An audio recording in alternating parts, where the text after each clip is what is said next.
All right, looks like we are ready to go live. Let me just go ahead and come back and share my screen and we can get started.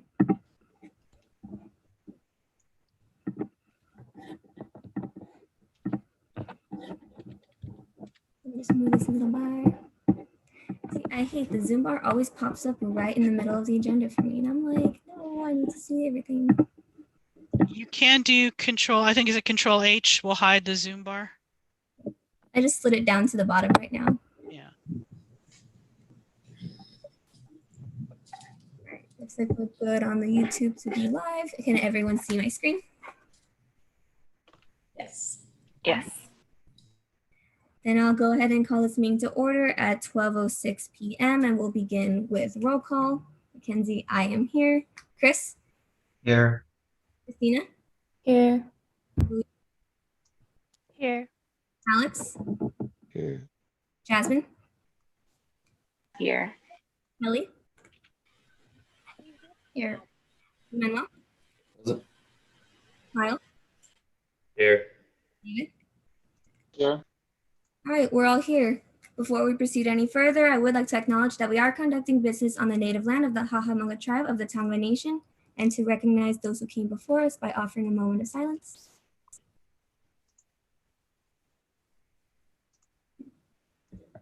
Moving on, we'll go on to the approval of agenda for September 23rd, 2020. If there's nothing that needs to be edited or changed, then I'd like to go ahead and entertain a motion to approve the agenda.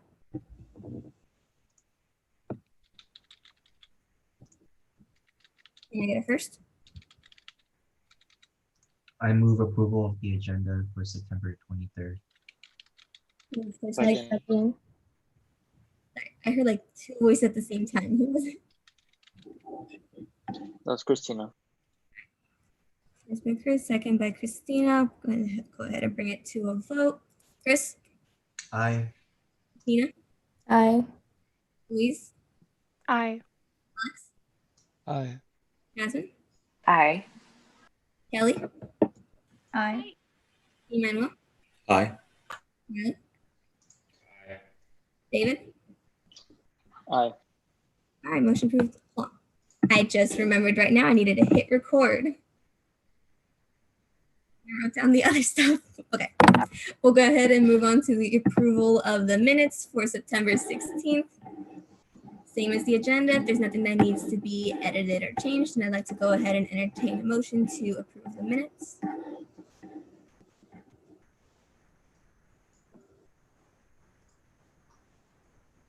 Can I get it first?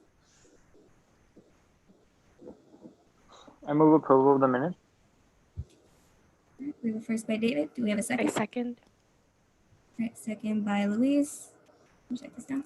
All right, we'll go ahead and bring it to a vote. Chris? Aye. Christina? Aye. Aye. Alex? Aye. Jasmine? Aye. Kelly? Aye. Manuel? Aye. Aye. David? Aye. All right, motion passes unanimously. Then we can go ahead and move on to public comment on non-agenda items. Are there any members of the public who would like to comment on non-agenda items? Seeing no public, we'll go ahead and move on to agenda item 3, introductions and reports. We'll go ahead and start with who I see on my screen. So Kyle, you get to go first. Okay, so this last week, let me pull up the doc for a second. Okay. So this last week, I went to 2 different committee meetings. I went to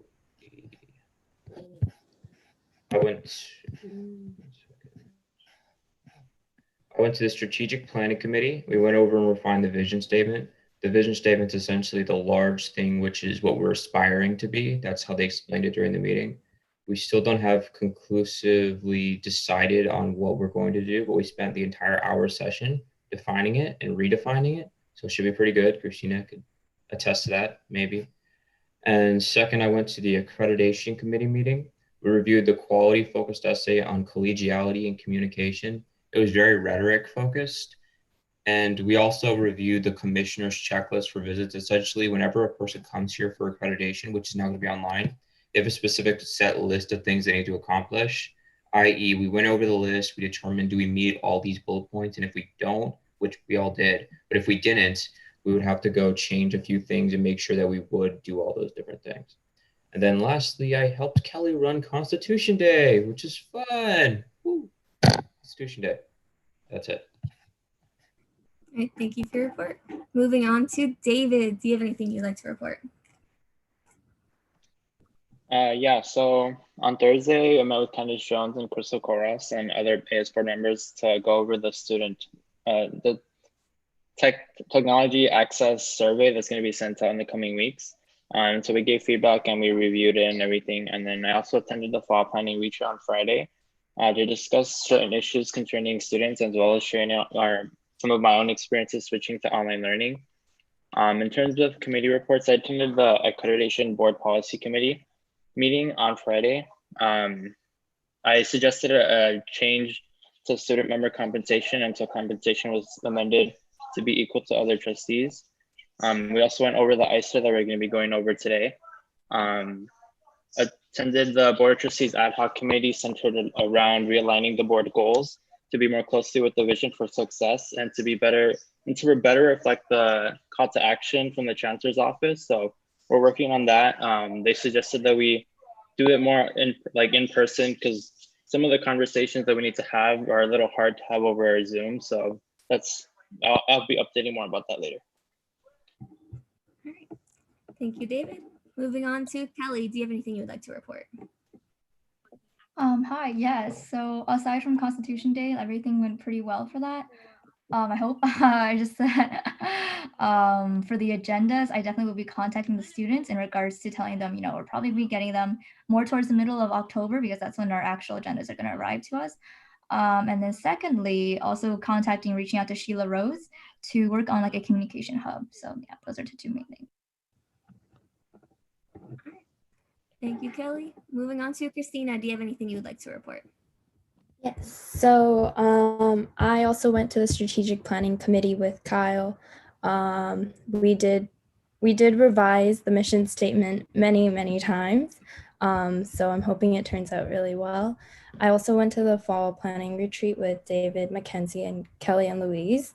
And we basically just reported on how our experiences were like as a student and what the school can do to improve for next time around, or even just next semester. I also went to my weekly curriculum and instruction committee, and we basically just went over the business administration and economics associate's degree, and we revised that and made sure there weren't any errors. And I also attended our policy group meeting, where we worked on finalizing our survey that we wanted to send out to students, and we got a lot of input on the survey, so we adjusted it to their needs. But that's all I have to report. Thank you, Christina. Moving on to Jasmine. Do you have anything you would like to report? Yes, hi everyone. Happy week 5, I believe it is. My Building Solidarity event, we will be launching our publicity today, so I will go ahead and send out a flyer to my ASBTC Instagram, as well as like other Instagrams. And then I also was a part of the privacy working group, and we will discuss that further in the discussion items. I didn't want to bring up that I haven't really had time to send out the September newsletter. I know it's kind of like mid-September already, but if anyone would like to collaborate on that effort, we can definitely talk after this meeting. Just so it's something that is monthly and reoccurring. We don't just kind of leave it there, because I know I got some feedback from the August newsletter, and it's something I would like to keep moving forward with, but at the moment it's just with a lot of planning in school and all that, I would like some help. So other than that, I attended some of the social justice panels. I participated in the core listening forum, so I suggest you all look into that once it's up on the website, as well as all the other activities and workshops that they hosted for that. I think it was really, really important to listen and learn from faculty, staff, students, and just all the experiences that were shared. And that's it for my work report. Thank you. Thank you, Jasmine. Moving on to Chris, do you have anything you'd like to report? Yeah, so a bunch of stuff. Just want to start out with that I worked with the privacy working group that AS has earlier this week. We established kind of a final draft of questions that we are going to present to the rest of the board today. There was an ICC meeting last Friday. It went pretty well. We chartered some clubs and elected people to the funding committee, which I really wanted to do. So that was great. And I kind of gave a little brief training on Lancer Life. There was a pretty robust discussion that Carrie and I had yesterday with Ms. Sharon about the funding procedures, specifically the funding procedures to claim their stimulus funding. So I think I got that nailed down. I just have to, work out how I'm going to communicate that with ICC, and I think hopefully we can finally be moving forward with that. Still working on the Canvas content for ICC, so I know it's kind of me being a broken record saying that, but it is still happening. The due date that I have put for all that content to be finished is coming up, so I'm aware of that. I attended Carrie's advisor training this past Monday and Tuesday. It went super well. Carrie talked about Lancer Life and funding, and I think the advisors really appreciated all of that information.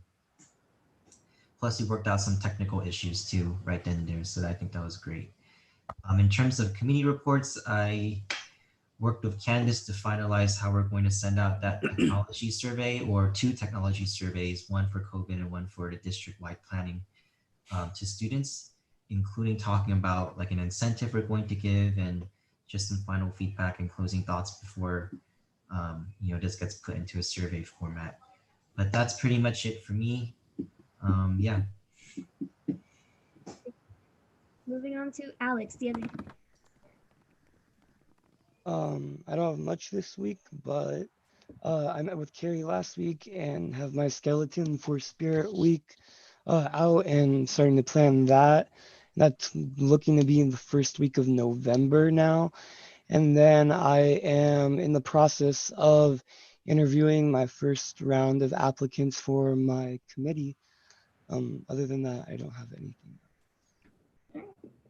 Thank you, Alex. Moving on to Emmanuel, do you have anything you'd like to report?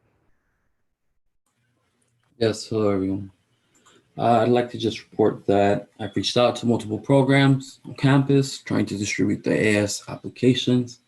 I personally haven't had any luck receiving any from the students.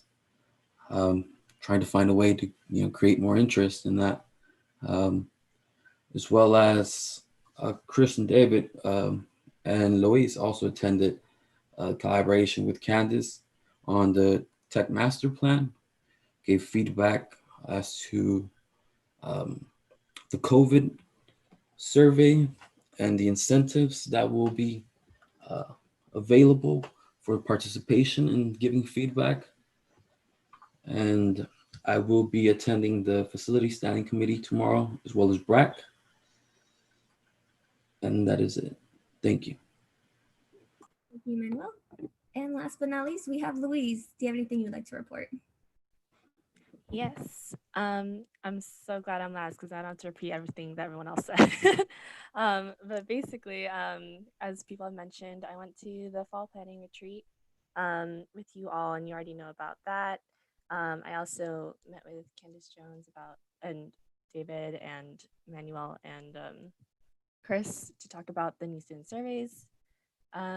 Something that is new is that Carrie and I are planning that suicide prevention event. It's actually going to be happening, I believe, next week. We are highlighting personal counseling, health and wellness, and Marcos Rubio. He's worked with Quest before. He's going to be working more on suicide prevention and the LGBTQ plus community. And I have been getting committee applications this week, so I'll be reviewing them since I kind of put my deadline a little early. but I've been getting them, so it seems pretty good.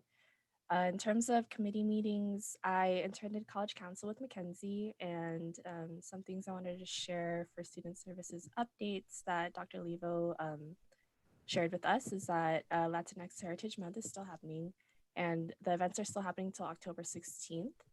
And starting tomorrow, the 24th, our Lancer Pantry has provided some off-campus temporary food at the Knox Church on Mondays and Thursdays from 9 to 11 a.m. And that's it. All right. Thank you, Louise. I'll go ahead and give my own reports. Like Louise mentioned, we attended the College Council meeting where Dr. Levo gave a presentation on some updates on student services. It was also announced that the virtual Black Student Success Center is open Mondays to Thursday from 10 to 1 and 1:30 to 3. And I have the meeting ID in my board report, but I can also send it out in the chat too if anybody would like it directly. As it was mentioned several times before, there was a fall planning retreat on Friday where there was a student panel so we could speak about our experiences with remote learning. It was a really good event, actually. I feel like we actually got faculty and staff to hear our side on what we were going through with this remote transition, and we were able to hear from their end too, everything they were experiencing. I had an in-person meeting with Alex Buckelhide and with David, so at Starbucks down on Hill, just so we could sort of meet up in person and just have a little debrief that way. I also met with Alex Buckelhide on Monday to record my speech for the Rice Award, which PCC is receiving. For those of you who don't know, there was actually 2 awards given out from the Rice family. There was one for diversity and one for student services, and PCC has been recognized for their student services. And so we're gonna send out the speech and hopefully they approve it. If not, then we just gotta redo it with any adjustments that they request. Let's see, do I have anything else? I attended the Student Success Committee along with Connie, who is another student rep on there. We were discussing some of the experiences that students are facing, and it was also brought up during that meeting that we are going to be remote for spring and that it was pretty much going to be official. And several of the staff were surprised that students haven't been updated on that yet, but I talked to Bucky about it, and he says that it's going to be sent out soon. They just wanted things to be more official first, but it looks as though we are going to stay remote for spring. And let's see, and the next Student Success Committee meeting is going to be on October 6th at 1:30 if anybody would like to attend that with me. Other than that, that's all I have for my own report. So we'll go ahead and move on to our advisor reports. Advisors, do you have anything you'd like to share? Becky, you want to go first since you got to leave? Oh, yeah, I forgot. What time is it? Oh. 1:22. So yeah, we just got the announcement that we'll be going remote for winter and spring. So the faculty and staff, I mean, not just right now, but I think last week or Monday. So we will. And I do think this helps us with the mindset, right? That we're already in this and we will know how to continue this, right? We will know how to exist and thrive in this environment. One of the things I need for you to do is we're trying to pull together a student services fund, a student activity fee fund committee meeting or board meeting. And usually your VP of Business Affairs is on that, along with 2 other folks, your campus activities, McKinsey, and I think it's student services. So I need for you, because you don't have a business person, I need for you today to appoint an additional member to serve on that committee. And then if you can send that name to Saria Lavette or to me, whichever one, to serve on that committee. And so Carrie and I just had a quick conversation about funding processes. And you know, this is an ever evolving thing. Just when we think we know and understand what our new funding processes are going to be, one of us goes to a meeting and finds out something different. So I was in a meeting yesterday, and so we will have some changes to the process itself. And it will impact AS clubs and organizations and anybody who receives funding through Student Services Fund and Student Activity Fee. And really the procedures are mirroring the college's other district practices, and they're updating those as well. to all be on, all be online and accessible and doable online.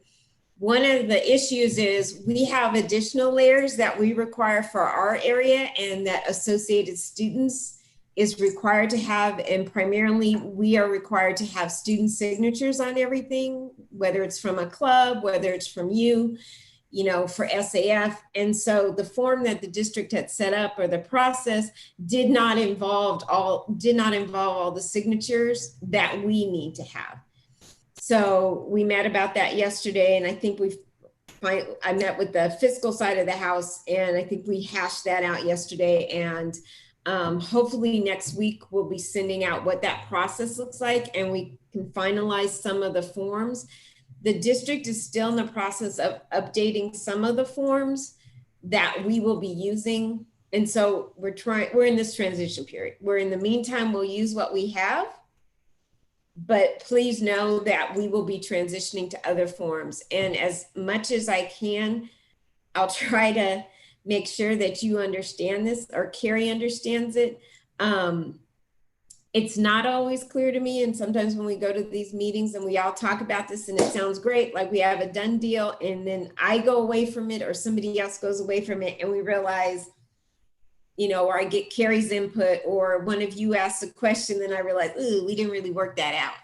So we need to make sure all those things happen, but we will have new processes. And, so once we get that laid out, I would like to do a presentation for you all, a workshop, so you all understand what the process is. A lot of this additional means we're including additional areas like purchasing, Dr. Bush, and for contracts, it has to go to the Board of Trustees. And so we had gotten away from that for years, where not everything had to go to the Board of Trustees. But so we're still working through what exactly has to go to the Board of Trustees, because I'm trying to not have it have these processes be barriers to student life and student engagement, right? And so I think I made that clear to them. But just so you know that that's what's happening, it's not, so I know Carrie's trying to get a handle on it, and it's not that Carrie doesn't know. It's just that it's in constant flux, and sometimes when we think we have something, it doesn't really work out in reality. One of the things I would also like you to do is we will be establishing a student services Title IX page to educate students about Title IX. As you know, there have been many new regulations related to Title IX, and the college is also in the process of updating our policy and procedure. And so aspects of Title IX will be taught in College One. It is a module of College One, and we're trying to, was emailing Christina, Dr. Salazar-Roma, that on how to get that module out of College One and accessible to students at large. And so it's a real training module. And also we will be partnering with No More, which is a training module for Title IX and Title IX education. So one of the things we've been asked to do is any cohorts of students that we work with is to make sure that our cohorts are doing these trainings. And I think it's really imperative that Associated Students, as student reps, that when we launch these trainings, that you make sure that you get trained.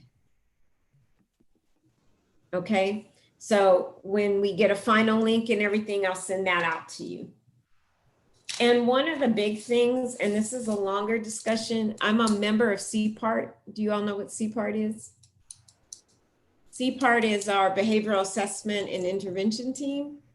So you may have heard of this on other campuses. So when a student is in crisis, or maybe demonstrating threatening behavior, or anything, we have, potential self-harm cases, suicide cases, domestic violence cases, stalking cases, cases of violence, etc. So I serve on that body.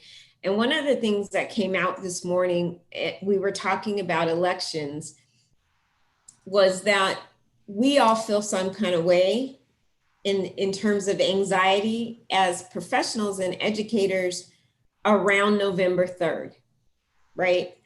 And so of course this came out that if we're feeling this way, how are students feeling?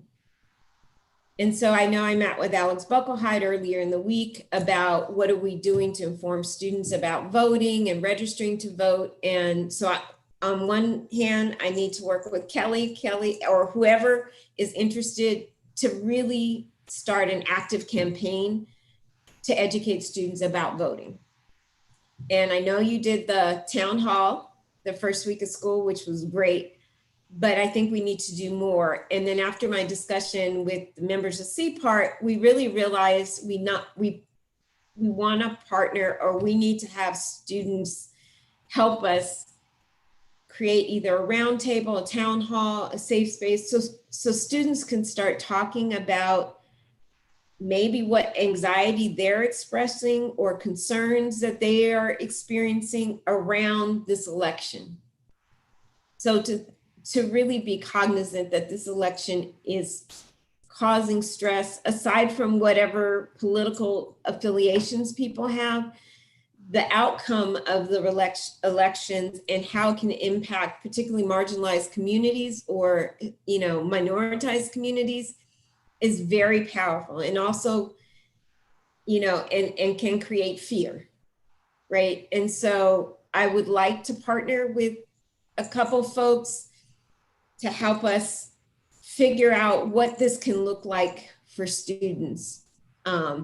But not us just doing this. For one, we want to take it to the executive board, the executive team, because we think it needs to come from the top and be centralized as an effort and a recognition that this is cause of what the elections may be causing students, or students in our campus community may be experiencing. So I definitely want to partner, and I saw Kelly, to help us co-create this. Because, we can talk, but we're not you. You are you. And so, I wanted to let you know, and I don't want to move forward on this without your involvement or other students who you may know who want to be involved in this. I'm going to reach out to Desiree and some of the other groups to give us input as well. So thank you. And I think that's all I got. Thank you, Deepa. Carrie, do you have anything you'd like to report? Sure. First of all, thank you all. I'm going through the notes. Thank you all for filling in your board notes. I think that's really helpful, especially for the public, and it helps Francis out. So as everyone has been said, we did advisor training. We had about half the club advisors show up, so that's fantastic. They're fully on board with Lancer Life. And quick shout out to Kyle. I love that you, Pre-Law, is embracing Lancer Life. We have Pre-Law who's doing a lot of stuff. I saw the stuff that AS put up. Good job, Kelly. I like that. It's attractive. It'll start drawing people there. We're having a lot of people who are interested in that, and the faculty are interested in using it. So that's really a great thing. So congratulations to you all for getting that out there. I'm glad to hear that you're having some folks interested in committees. If you had not thought to ask this question, I would highly recommend that you ask the question, are you interested in other committees? Because I've been approached by one person, and she's like, she's so excited. She's like, I'm interested in all of these committees. And she listed like 6 of them.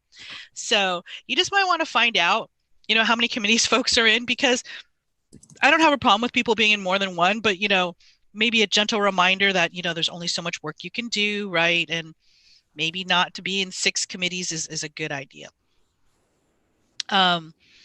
The conversation this week has been dominated by money. I will come out with, after speaking with Dean Cobb, I will come out with more of a detailed to-do list, a checklist of what needs to be done. Because of this, I have to tell you all, sorry, the planners that we are planning to purchase have actually now taken a little bit of a a journey. They now need to go to someone else for approval before we can get final payment. So I know Jasmine was waiting on getting those planners done. I had to wait till we figured out what exactly our process was, and so they will be taking a little trip, and hopefully we'll get approval and we can move forward with that.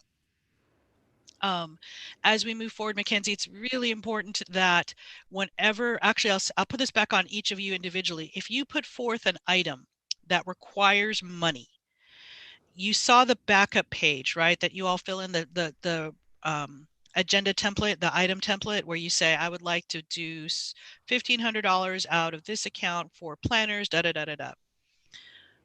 I'm going to put that on the person who it is. So for instance, this case, it's going to be Jasmine. To get that, to circulate that amongst AS members, it needs to be signed by everyone there. That's what Sharon is requesting. That needs to be signed, and we need to get a copy of the minutes, and those are considered backup documents to go along with the regular invoices and the requisition. So if you put something out there to be funded, it's your responsibility to get everyone's signature on it, and it's also your responsibility to get a copy of the minutes where it was approved and forward everything on to Sharon. So that's what she needs now, is backup documents, okay? So these are new rules, and I apologize. It's kind of like we're building the house while we're living in it. And we just all need to be a little bit flexible.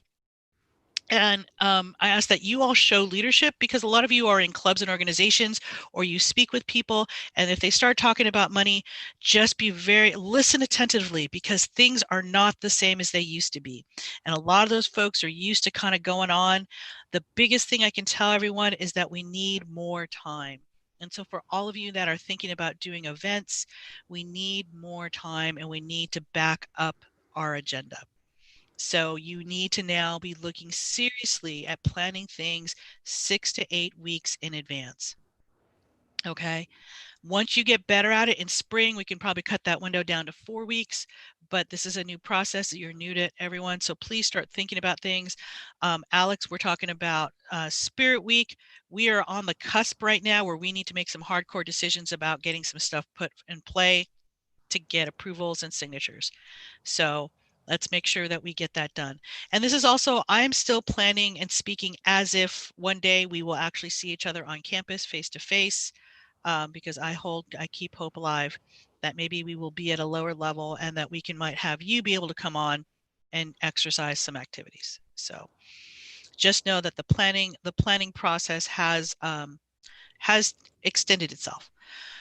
The other conversation I had was with our auditor and Jesse, which is the big question. Pending some sort of conversation from the chancellor's office, we cannot give out gift cards. So you cannot give out gift cards, even if we had said that we had thought about the possibility of purchasing food, boba, dinner, tacos, popcorn. We had thought about doing that, and then sending out codes, sending out cards. The answer is no.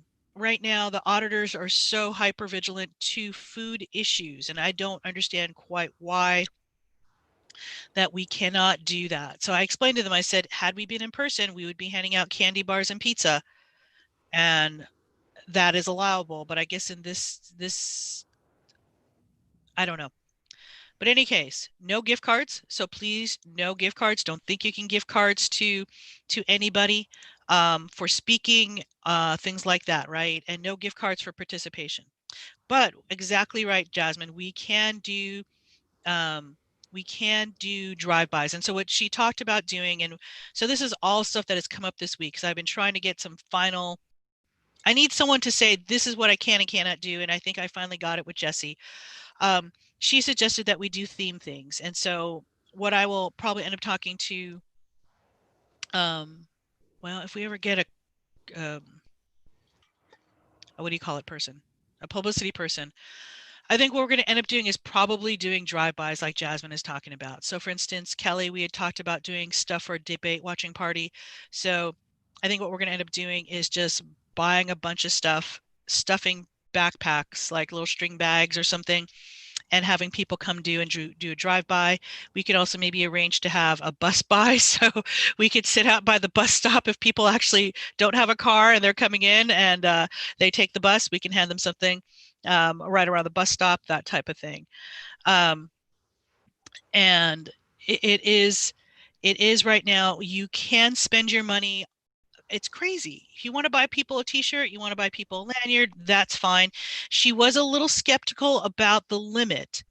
And she was saying, you know, there's 28,000 students. You should be able to give one to all 28,000. I said, well, that's not really realistic. We have a certain amount of money. We have a certain amount of budget. We will buy stuff and we'll give it away until we're out. And we can't require people to stay the entire time or participate. It's just if it's an incentive for them to come, and if they come, they get it and they go. So I think we can think about that. I know we can get creative about things to give away.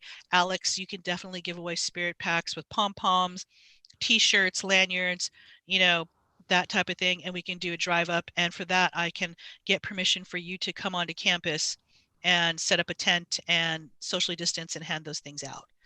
So, Christina, I'm not sure what your question is at different campuses. What's that? Oh, I was just saying if we do a drive-by, we could do it at like different campuses. Exactly. Thank you for reminding me. We should be doing it at Rosemead. We should be doing it at the CDC. I think they would definitely appreciate that. Good call. Good call on that. So I feel like I am. Carrie, so Jesse said that Mike Bush and the president are going to allow us to have drive-up things? She said we could. I'm going to run with it. I'm not going to go ask the president. I mean, because I've been asking the president, and the president's been saying no. So it may be different right now, but I mean, as we move further in, and now that we have testing protocols on campus. Yeah. But I do need to follow up on that, because if we do have drive-bys and we have AS coming, because AS is not just going to stay 15 minutes, then they would also have to be tested. Yeah. And monitored. So that it will take some planning. So let me ask if we can plan this. I don't want to set us up. Okay. And I know Trio has been doing this stuff, and they've honestly been going and delivering to students. So I was going to say, because I'm taking this because Trio's been doing the drive up. Yes, they have. So even if worse comes to worse, it's going to be me and Shanina sitting outside handing the stuff out. And I think, you know, I don't think that Erica would mind drive-ups. Mm-hmm. I just want us to confirm that she feels good about that. I mean, I figure we have people in Wi-Fi lot, so. Yeah, that's I know, you don't know how tempted I am to throw cases of water on our cart and walk out to that lot. You and Matt. And give water, because it's hot, and that lot is a quarter full. So, okay, going on. I know we can't do the park because then that is still willfully going against the college rules. But this is my hope, right? We don't have a rule on that. We don't? We should, because that's a big ass loophole. It is a loophole. Remember, we did it in June. Yeah. And nobody pushed back on it. And I would like us to talk to Erica, and hopefully she feels comfortable, because I agree with David that we should totally do. I know, Christina. I know, now we're all getting excited. I want the drive-in movie theater too. But I do think for midterms or finals, I do agree totally. We should get up in PPE and drive around. We can get the cart from Lindsay, and we have reachers, or we can get a basket and offer people water and snacks. I think we could do that safely 6 feet away. So this is my goal. Everything in LA, Orange County is going down a level. We're all going down. Yes, hazmat suits. Actually, the school probably has some. We should probably get them from the school. All of our numbers are going down. If we get off whatever this purple tier we're on, like I keep saying, if we drop down a tier where they feel comfortable opening up restaurants, I feel that it's safe. If they say we can open up restaurants and eat inside, then I'm feeling confident that we can hand out stuff outside. So let's keep hoping. If you see your friends who are being idiots and running around without masks, you got to tell them, dude, put that shit back on so I can go back to school, right? Just let's do what we can. So yes, keep these ideas going. I love that thought.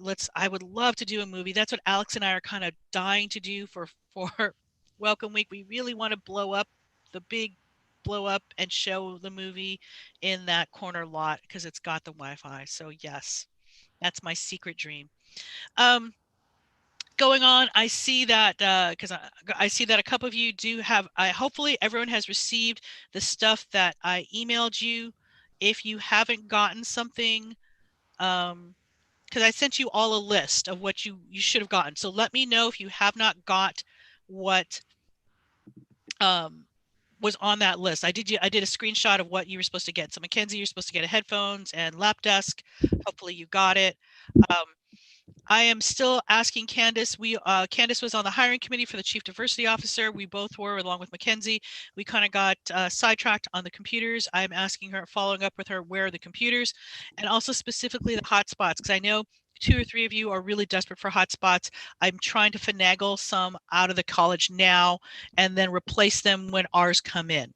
So I will get that. Okay, Mackenzie, go find an adapter online and buy it, and then we'll just reimburse you. Okay, it shouldn't be that much, right? Okay. Wondering why you weren't using them. Okay, and lastly is I am working with I'm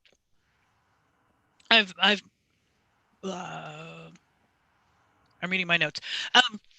Lastly, I'm working on trying to get you all mentors for your shared governance committees. And a mentor will be someone who I know is friendly and open to students. I'm going to work with Jordan to see if we can make these connections. And then that way you can reach out to this person. It's still going to require that you reach out to this person, but understand that this person knows that you are reaching out to them, understands kind of the unique challenges. You're sitting on these committees cold. You have no idea what's going in.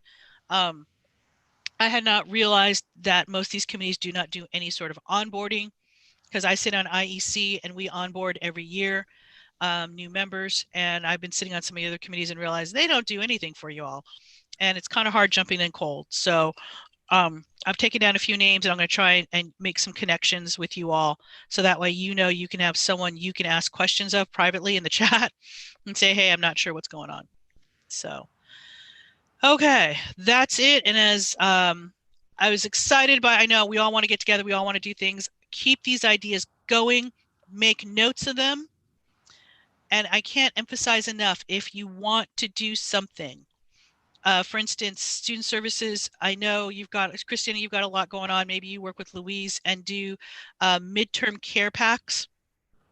We can look at buying stress balls, a blue book and a pen, and putting it together in a little package with a candy bar. And we then distribute them at all 3 sites. So if we want to do something like that, let's start thinking about doing things like that now. Even if it's probably too late for midterms, but we can definitely get something together for finals. Okay, and we can do a drive-by. So whew, that's it. Thank you all. Thank you, Carrie. Then Jordan, I know you mentioned earlier you didn't have any reports. Are you still good? Yes, I am. Thank you. Then we'll go ahead and move on to agenda item 4, shared governance discussion. If anybody had any comments, questions, or concerns on something that somebody said during their board report, now's the time that you can speak on it. So I'll give you all a minute to see if you have any questions. If not, then we'll move on. Let me check the chat.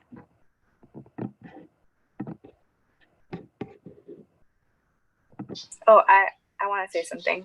I can definitely have, so there, one of the components for Building Solidarity, it's a student panel, and I would like to invite someone to speak on the voting topic. If, I don't know if Kelly or I know Kyle is involved with the pre-law club, that would actually be really cool. I would like to open that opportunity up because I do agree that there is a lot of anxiety when it comes to voting. There's also a lot of feelings involved as well. So I think it's really important that we talk about this. And then, so I said, if anyone wants to, sorry, Kyle, just okay, so it's the Building Solidarity event. So it's going to be a few events during October, and one of the events is October 6th October 6th, and it's on Tuesday. It's going to be Ujima, Core, Puente, and cross-cultural panel. So there is going to be students speaking on racial justice, as well as like building solidarity. But I also feel like bringing in the elections component to that student panel, because there's going to be a lot of student presence there, can really spark up some, some confidence or some like awareness, I should say, when it comes to voting, because I do feel like voting's a big issue right now. It should be a big issue, and we should be advocating for a good election time. So that's all I have to say. Jasmine, that's awesome. If you could just send me like the event details, I can go ahead and present what I presented at like the voter registration town hall, and kind of have like a summary of, I guess, like when to vote, how to vote, so we can kind of calm some of those anxieties too. So yeah, no, thank you. Well, Justin, what time is that event going to be at? It's on Tuesday from 12 to 1 on October 6th. Yeah. So it's 2 weeks from now. Did anybody have anything else they want to share on this agenda item? Hearing nothing, no discussion, then we'll go ahead and move on to the next agenda item, which is action items. So action item A, approval of ICER. So now's the time when you all get to share the homework you were assigned. And so we'll go through this group by group, although before we do that, Crystal, if you had anything you wanted to say, you can go ahead and share it with the group. Just that my colleague, Dr. Alvarado, is here. Dr. Alvarado. And she's probably going to take most of your questions today because she's very excited to be here with you. She was very upset she couldn't be here the last time. So I'll probably let her field most of your questions. And she and I both need to leave at 1 because we need to be in a training at 1 o'clock to become better people, because we're both working hard on that.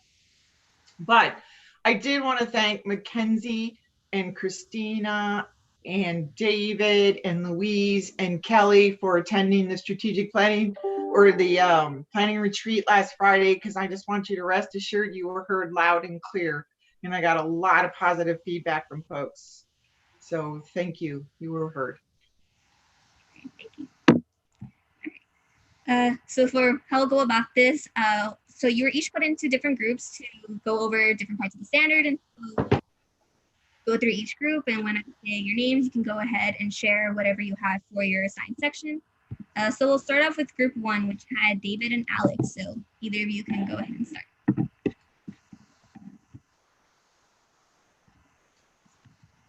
So I liked how thorough everything is. I just want to say that it is very easy to follow along with all the evidences because it's all linked and you can follow everything. But I did have a comment on the mission analysis, and it says how it identifies the student population, but I don't. I was just wondering as to were there specifics, because I don't see it addressed too thoroughly. Yeah, and one of the reasons we don't need to do that, David, is because some of the colleges that ACCJC accredits have specific student populations, as in they're targeting Christians or veterans or those sorts. We don't. Since we are an open access institution and we let everyone in, we don't have to address a specific population. Okay, thank you.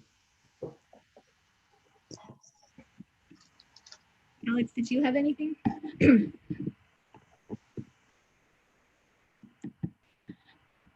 Alex, you're muted.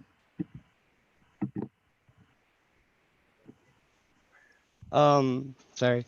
I read everything, at least what I was assigned to read.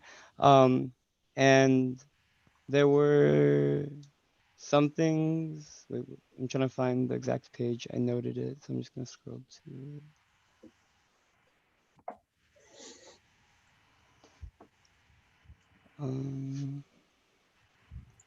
I took notes about a week ago. Now they're not making sense to me.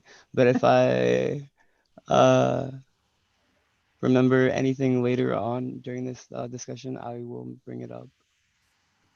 All right. Thank you, Alex. So we can go ahead and move on to group 2 then, which consisted of Emmanuel, Christina, and Chris. So either of you three can go ahead and start. Yeah, so I went ahead and took kind of extensive notes on each section that was provided, and I'll shoot the link up in here. And if I can share my screen too, so I can kind of walk through my process. So I kind of broke it down, and each page I kind of made a couple comments. I tagged kind of the concerns I have. So if you type like tag concern, you can just kind of look at some of the issues that I had, or kind of the notes that I have for some of these. Overall, it's kind of obvious going through your document, but after going through your document, but an issue that I faced was, I guess it's not really the content, but it's more of the data and how it was presented. So if I go ahead and go to, I just had it. There you go. If I go ahead and go to, I don't know, like page 98 or whatever was assigned, I can see how this statement was indented, but I was confused, and I kind of went through a document thinking that this referred to what was immediately above it, but actually it referred to what was below it. And that wasn't clear until I kind of was confused. I'm like, how come this analysis isn't matching up with this statement, you know? So I don't know, maybe for clarity's sake, there can be kind of a separator or like a line drawn in between the two, so that I know, where the person that's reading kind of knows that this standard refers to, you know, all the content below it. So that was one thing that I kind of observed. The other thing too is that a couple of times there were like mission statements, or some of the standards required mission statements. So if I type in mission statement, like it was kind of, maybe for clarity's sake, if we can reiterate our mission statement in answering some of these standards, I feel like that might be helpful. Not sure if this is too far down the line to add that kind of content in there, but that's something that I also kind of saw. But overall, I think it really, you know, supported a lot of the standards and a lot of what ACCJC is looking for. So you can peruse this at your own leisure. I don't want to go through all of it right now. Thank you for the feedback.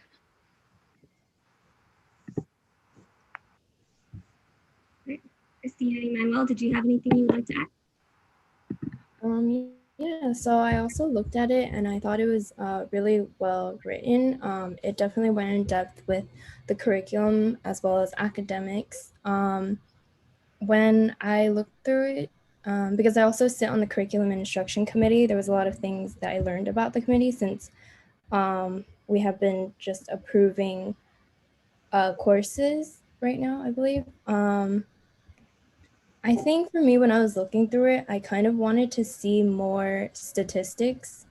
I know that a lot of it was listed, that it was they were listing, a lot of it was about like transfer or getting an associate's degree. And I feel like to really back up the point, maybe more statistics on the student population might help back that up, as well as that could also see which departments are really needed.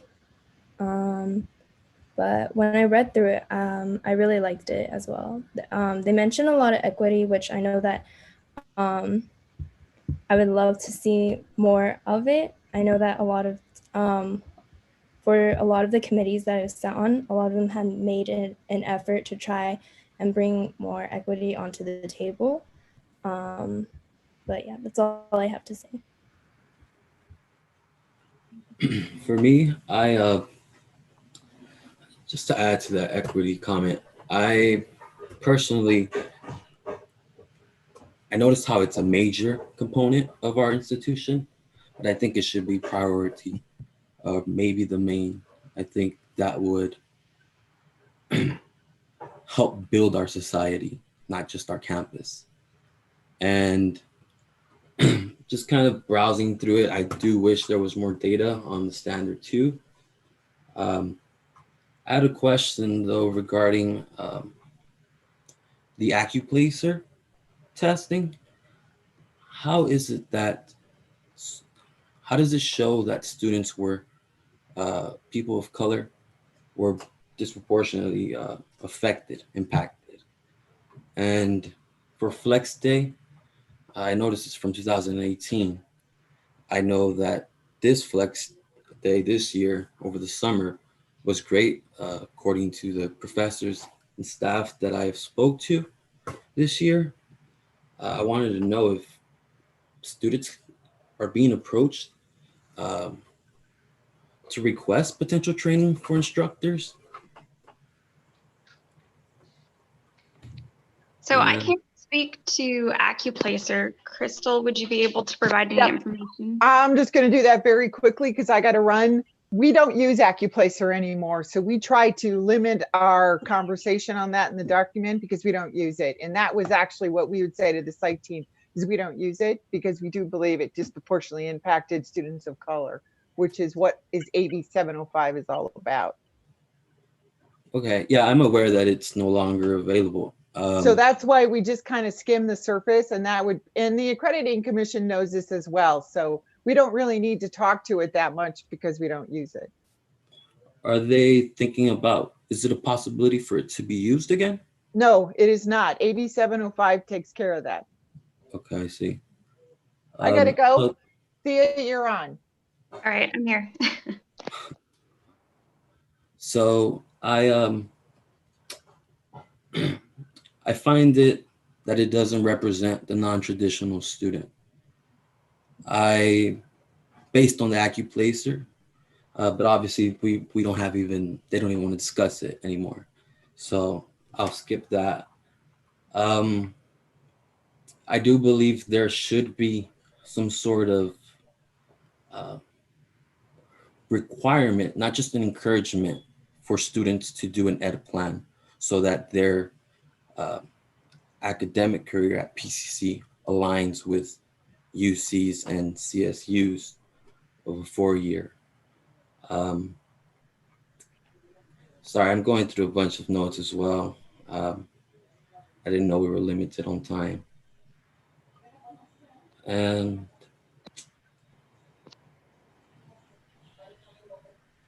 the achievement data, it reminded me of a conversation I've had about the automotive program that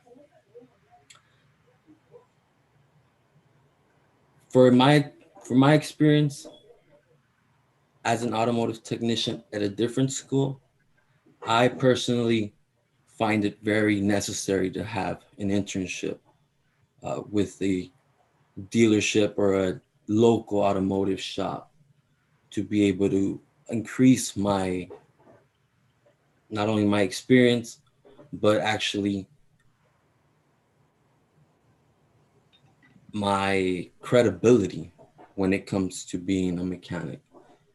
I think that if we probably emphasize or also included students that are just here for certain classes, I think that would help people like myself being welcomed.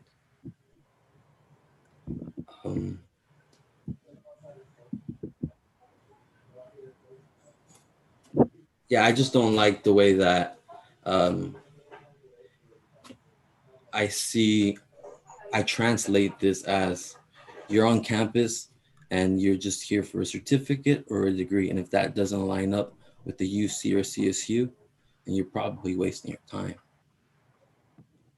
Thank you. Thank you. So to kind of go ahead and look at some of the particular pieces of statements that I think maybe Emmanuel was trying to express. On page 123, it says that the institution greatly evaluates admissions and placement instructions and practices to validate their effectiveness while minimizing biases. And while reading the evidence, it says we actually are changing some of the previous processes that were in place. So I don't know if maybe expanding on why we're changing it would kind of help answer that minimizing bias portion of the standard. So that is something that I maybe might suggest we can potentially add information on. I know it's work in progress too, and I'm reading that right now, but maybe something like that. In terms of certificates, I think on page, which page was it? Okay, that's fine. I put the link up so you can read it on your own time, but I'll just move on and defer to the next standard. Thanks for sharing that, Chris. We'll go ahead and move on to the next group then, which is Louise and Jasmine. Either of you like to begin? Actually had a question. When I was reading this, it was on page 135. Let me see if I can pull it up so I can just read it out to y'all. Where'd you go? No. So sorry. No worries, you're okay. I have too many tabs open, that's why. Okay. Give me a second. Or if someone can pull it up. Actually, I don't know. You're on it. You said it was page 135? Yeah. Let me go down. Oh, wait, hi, I just passed it.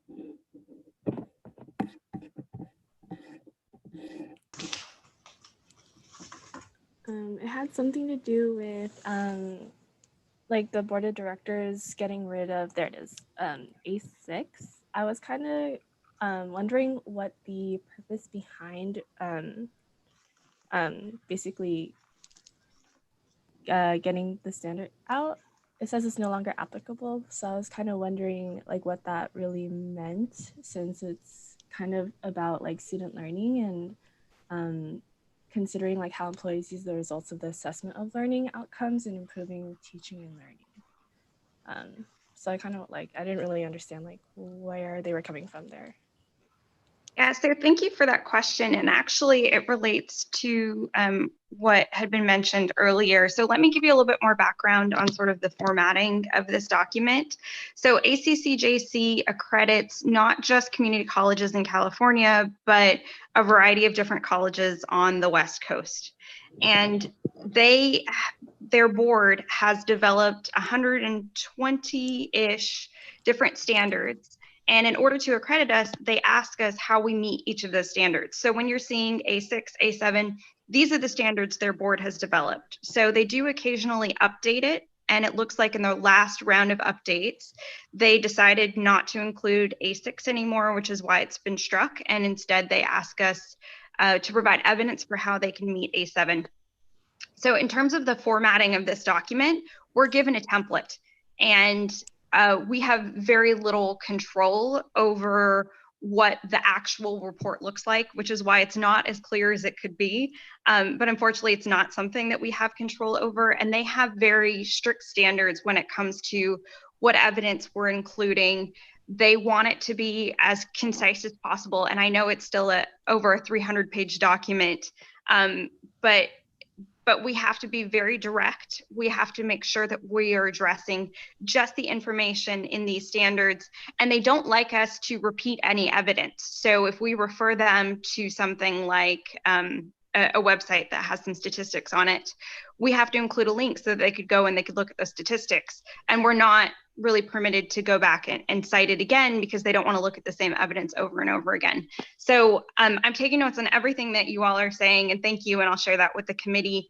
But do know that we're very limited in terms of how much freedom we're able to take with this report. And some of that includes which of these standards we're addressing. Thank you.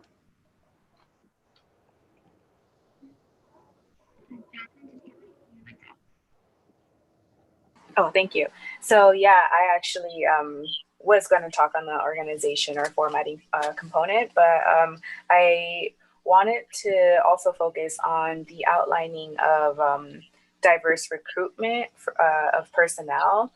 I didn't really find anything in the document that talks about like our hiring process, or more specifically how what rubric we're following in terms of hiring more diverse or equitable minded personnel. So that was one question that I had regarding that. And then as well as the tech, it says that some of the components that were talked about were the hiring process, tech, financial, and also physical, which I'm not sure what that means, but I didn't really find much on the tech part. And I think that that's kind of something that I would strongly suggest that gets emphasized, just because we are kind of moving into a time of technological, I don't even know what to call it, but like a technology era. And that's about it. I do like that it was descriptive on what areas that within hiring part-time and full-time faculty and staff, that was very emphasized on that. So that's my only comment. Thank you. So I can address the first part of that, and that has to do with the hiring. The California community colleges, they all follow the same standard hiring process. And in order to be a community college faculty member, you have to meet what's known as min-quals. And it's actually the state that decides what those minimum qualifications are. And for most academic disciplines, it's a master's degree. And then the second qualification is you have to have a sensitivity to diverse populations. And how that actually plays out at Pasadena City College is, if we have an opening for a position, we fly that position, and there's a statewide job announcement that we use in order to do that, as well as some local announcements to try to get the word out as much as we can. And then there is a committee of people who is approved by the faculty's academic senate, and they decide what specific criteria they're looking for in terms of hiring someone. They develop a rubric in terms of the expertise that they're looking for a certain position. So I see in the chat, what are diverse populations? The idea is really just to get the word out when we have a job opening to as many people as we possibly can. And we are limited by, of course, the pool of people that apply for a certain position. If your question has to do more with the sensitivity to diverse populations, that's just sort of standard language that we use. But the way that it plays out in an actual hiring committee is oftentimes when there are interview questions, several of those questions now will relate to equity or will relate to the diversity of students, just to make sure that people are coming in with some sort of a background in effectively teaching to the diverse students that we see at California community colleges. In regards to the second question having to do with tech, could you refer me to a specific part of the report or specific standards so that I might be able to answer your question? Yeah, I don't have it at hand now, just because I'm on my iPad. It's really hard to navigate back and forth, but let me look for it. It'll probably take a minute, so I'll just put it in the chat. Okay, that sounds good. And anything that I'm not able to address for you all today, please feel free to email me. It's tsalvarado@pasadena.edu. I'm sociology faculty. And I want to be able to address every single concern that you have before we finalize this document in December. So I really appreciate that you all have formed these working groups and that you're reading through it. I wish every constituent body that we're sending this report to this semester approached it with the dedication that you all are. So I definitely appreciate all of this. We can go ahead and move on to the final group that we have, which is Kyle, Kelly, and myself. So Kyle or Kelly, do either of you want to get us started? Yeah, I can get us started. I took some notes throughout the document for my talk. There's some interesting notes I want to make. The first one's related to David, that the student representative he's the student trustee, is entitled to mileage allowance. I didn't know that was actually a thing, so I found that was interesting and I pulled that out. I don't know if David even knows that he gets mileage reimbursement. It doesn't help him now, but I thought it was something interesting to note. Also, the fact is that the college council can set up ad hoc committees, which AS students can be members of, but I don't know if we're actually invited to be members of those committees. It wasn't very specified on the document itself. So I guess this is a question for Thea. For these ad hoc committees, is there processes set in place to directly invite students to them to involve student representation for these college council ad hoc committees? That is an excellent question, and I have absolutely no idea, but I will find out. All right, awesome. That was the first question. And then also, in regards to the Flex Advisory Committee, I don't know exactly where it was located in the doc, but if I can find a page number, I'll refer you to that. All right, I can't find a page number. I was going to search on the doc. But essentially, the Flex Advisory Committee is composed of faculty, classified staff, and administrators. My question was regarding why aren't students involved in the formation of this? Because for the Flex Committee, it's supposed to be trying to give faculty additional guidance on how to do their jobs, correct? So if that is the case, why aren't students helping to guide what exactly they feel is lacking, especially in regards to Flex Day, the Professional Development Day?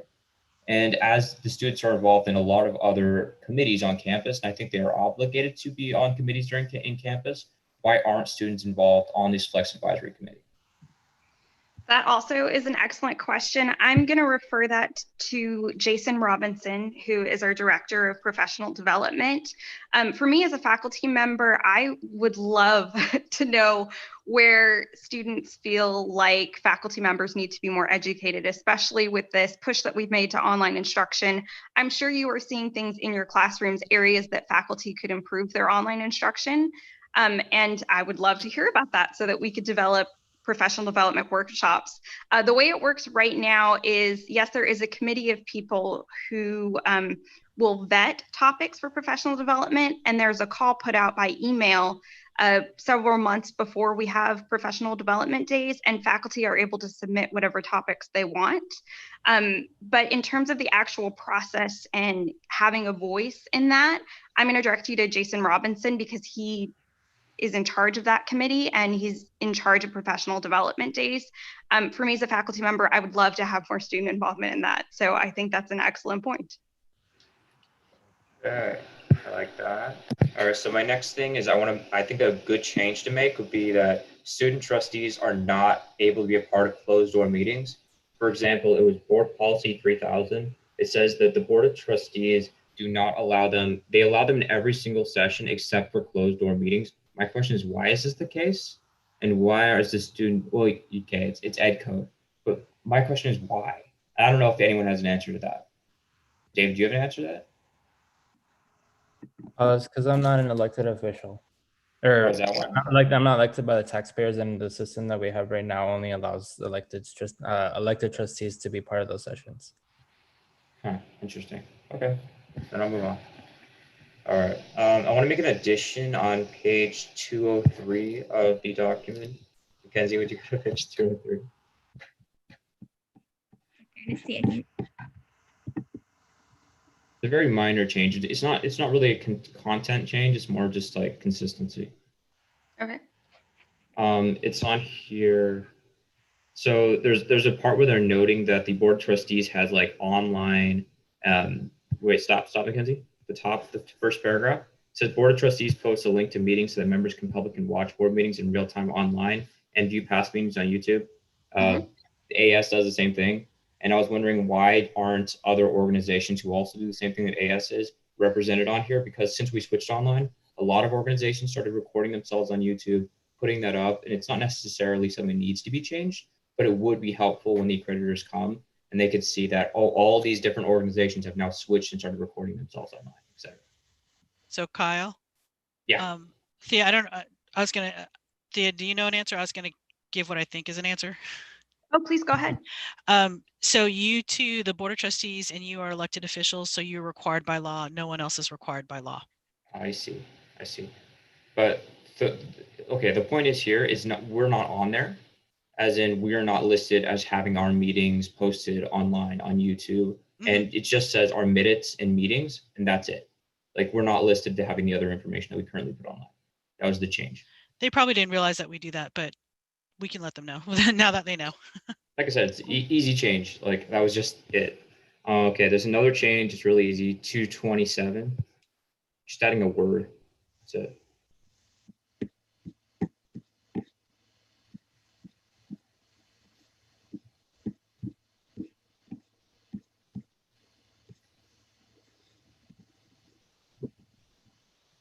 Okay.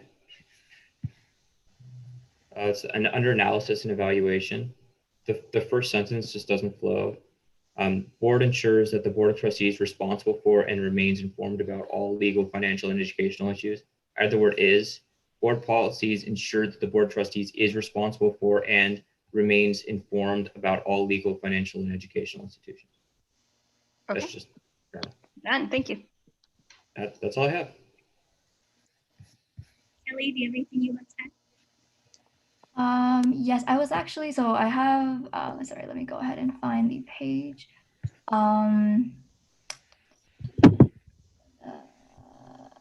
I think, oh my gosh, I lost the page, but it was under, I believe, so, okay, so first thing would be like self-evaluation. So the evidence of meeting the standard is that the Board of Trustees, correct me if I'm wrong, maybe I read it inaccurately, but that they would self-evaluate to ensure that they have met the standards.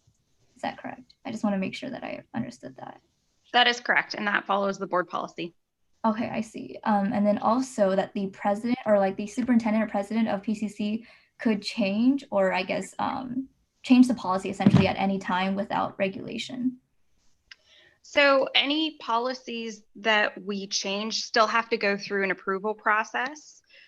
So it's not that President Andrew Jonas could just, make some changes and upload it to a website, and now we have to follow it. We have a whole committee of people who look at our policies, and that's agendized, and it's available on the pasadena.edu website. So we follow a process for any of those changes, and there's discussion, including public comment, before it actually would be changed. I see. Yeah, that's really good to hear. Yeah, I think that's just the wording on that might have, for me, it led me to assume, but probably that you have a hyperlink. I think somewhere near that would be good. If you already have it, then that's great. But I guess just me reading that myself was like, oh, they could just, step in at any time, but yeah, that really clarifies it. And I also think down over at the bottom, more towards the bottom, I know that I saw a quote where it says this trustee, they're working for an equity-minded learning community. So I guess I know it's like there's not enough space or exactly specification in terms of trying to like expand on that, but I don't know if that's vague to some people. I feel like maybe that can be vague. I don't know if it's possible to add like an extra, just a little bit more, just so that it kind of describes like what an equity-minded learning community would consist of. But that's just my opinion.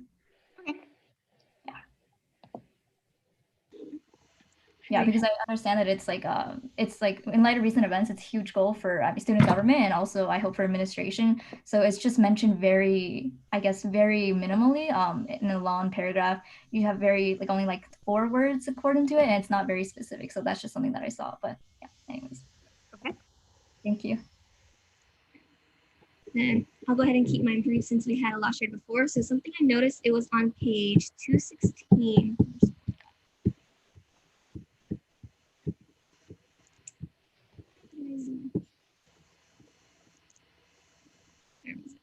So I noticed that there was a lot of committees mentioned that the president and superintendent works with, and that they are supposed to remain very active with them. But then I noticed there was a lot of these committees that I've never even heard of. Like there was an LGBTQ advisory committee, there was board of directors of Pasadena Bioscience. And so I was wondering if it's necessarily that they would be sitting in on all of these committees, or how the inclusion with these would be, like if they're just coming in and giving reports, or if she's actually sitting in on committees with these, or like how it was going. So I didn't really see much clarification. So you were breaking up a little bit and I couldn't quite hear you, but this list of committees we actually got from the superintendent president herself. I had not heard of these committees before she provided us with this list of what she's involved in. And some of them, it says they're at PCC. Some of them might be in the community, or they might even be statewide, because she is very active with statewide organizations. But in terms of the details, I'd have to refer you directly to her, because the only information I have is what she provided us. And also, Mackenzie, on some of these committees, certainly the LGBTQ, I think we used to have a student sit on that. It may be that it hasn't been active, but some of these other ones, like the Retirees Association, generally shared governance positions are around elected committees and committees that she chooses to extend like an invitation to. So some of these you may not be invited to be because you don't need to be on them. I just want to check on that because I noticed there were so many committees, and I was like, okay, should like be having any students sitting in on those? And so I just want to sort of check. Make this list and take it to her at your next meeting. I had one more thing. It was on page 218. It's really short. So I noticed that it said that there was no improvement plan. So I was just wondering if that means that, like, if everything is seen as perfect already, or why there is no improvement. That's a great question. So I think in the entire 300-page document, we only have 3 improvement plans. And the reason is because an improvement plan is really areas that we identify that we're not meeting the standards. So for us to recommend an improvement plan, that would be saying to ACCJC, well, in reviewing this standard and the evidence associated with it, we've realized that we don't meet this standard. Thankfully, because PCC has been around for so long and these guidelines have been around for so long, we've done a good job of meeting all of the standards, which is why you don't see very many improvement plans. Now, that being said, in the process of creating this document, there were 3 areas where we believed we were meeting the standard, but we still feel like we could be doing a little bit better. For example, in meeting with administrators, managers on campus, they said that there was no real training for them to learn what they're able to spend funds on. That basically when they have a funding request, they just send it off and they see whether it gets approved or not. And so even though we were meeting that standard, they decided that they would like to see that as an improvement plan. And so we included it. So don't be concerned where you see we don't have an improvement plan. It just means that we're meeting the basic standard. Yes, there are always areas that we can improve, but it's unusual for you to see improvement plans in this document. Most colleges don't include any at all.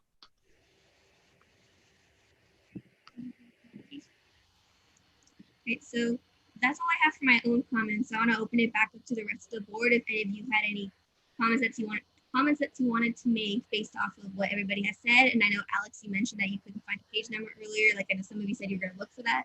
So if you have anything else you would like to add, now is the time you can go ahead and do so.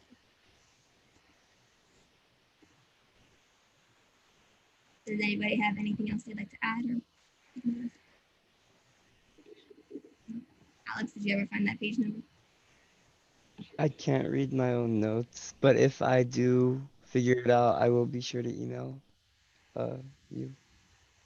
And then, Carrie, did you have any comments that you wanted to make based off what you've been hearing? No, other than like, I'm so impressed with all of you. I love that you read pages, you have notes. I think this has been one of the best review groups that we've had. So congratulations and kudos to you. Thank you all for reading it. It makes the college a better place. I second that. Thank you all so much. All right. So on that note, now that we've finished discussion, we can go ahead and if the group would like to go ahead and do so, we can go ahead and approve of the ICER. And if we do, then that means we will put down I'll sign the documents and saying that AS will go ahead and agree with everything that is written down here, of course, with the notes that we made. Carrie, am I missing anything? So, I move approval of the institutional self-evaluation report. we have a first by David. Do we have a second? I second. Yeah,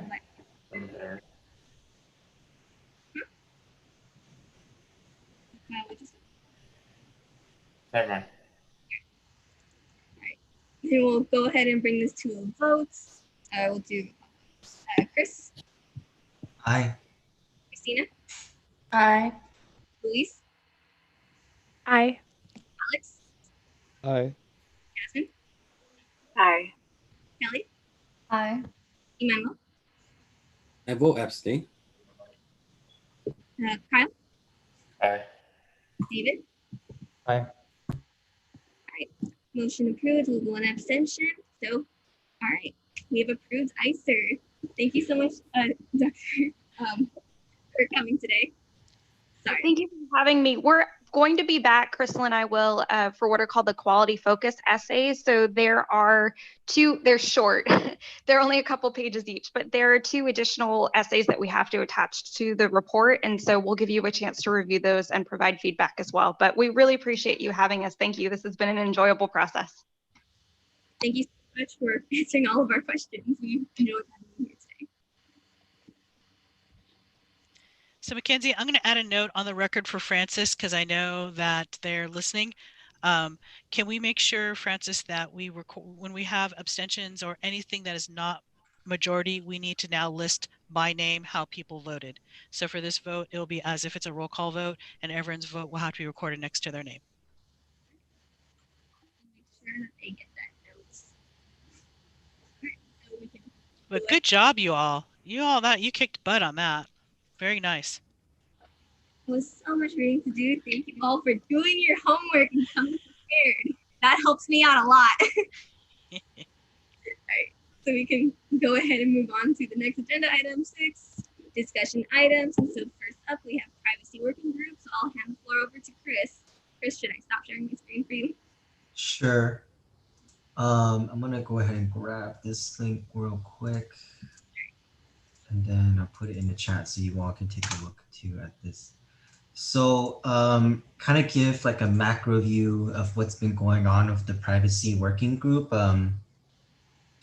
We all went ahead and kind of thought about, the process by which we want to go ahead and, enact change with this privacy concern that everyone is having.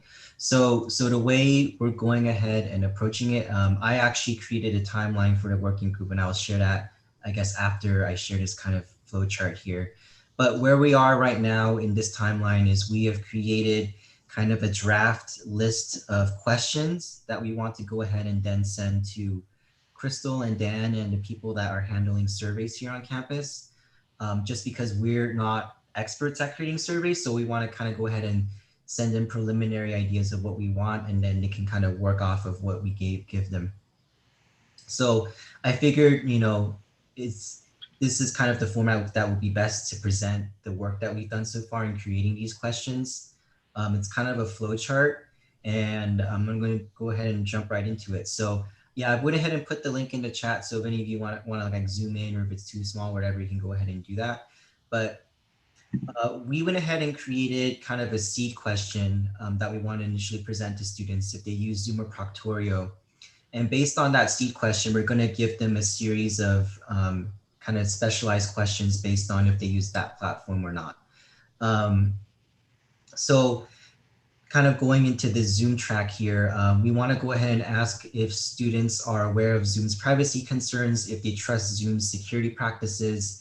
And I think what's most important and most relevant is if students are comfortable recording, with professors recording Zoom sessions, and in a lot of instances posting those Zoom sessions publicly. And stop me at any time, because I'm going to go ahead and after this ask if there's anything that we're missing or anything that you'd like to see added. But if you kind of come up with something right then and there, let me know so that I can add that. But second is if they answer that they use Proctorio, we want to go ahead and again ask them if they're aware of some privacy concerns. And this potential lead here is something that a student brought up in a comment that we were working on, because I went ahead and sent out the document and so people could leave anonymous comments on it. But they want to go ahead and potentially lead this question on in the Zoom question as well, with kind of putting out just some facts about how these companies have, I guess maybe mistakenly handled user privacy or violated user privacy in the past. So stating kind of the news and the facts that have come out about some of these platforms now that are being used more often, and then asking that question.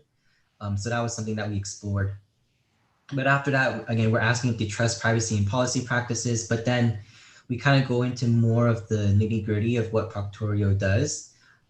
We wanted to kind of ask what category your class fell into that used Proctorio, like if it was a math class, if it was an English class, if it was a humanities class, or whatever it may be, because we feel that that data can then, we'll send that on to the correct department once we gather that data.